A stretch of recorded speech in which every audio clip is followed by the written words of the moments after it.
gonna ask you all something. When I say, what are the worst fandoms, what comes to mind? My guess is probably something along the lines of Undertale, My Little Pony, Steven Universe, Sonic. Honestly, the list goes on. From my own personal experience, I've only had a few terrible run-ins with fans, and they're not as bad as the other things that I've heard happen. However, my question is having the title of toxic justified? Do some of these fandoms actually deserve the shit it gets?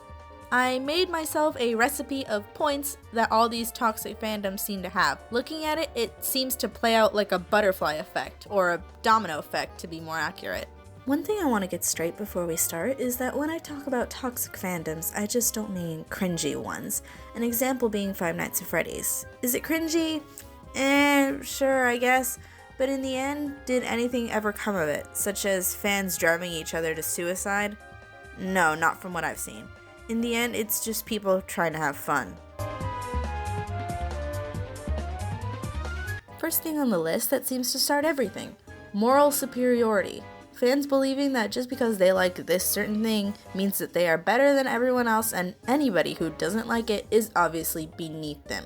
With this feeling of superiority, it can lead to two other things that ruin fandoms. That is ownership and gatekeeping.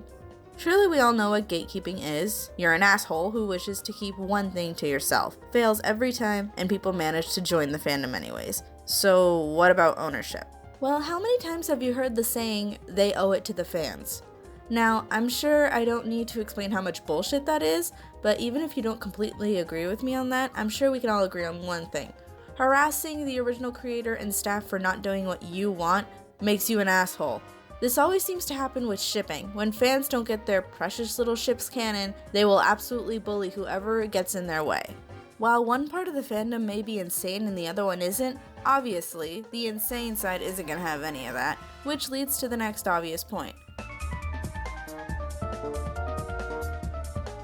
It's an obvious trend that when somebody feels threatened, they'll do anything to keep themselves on top.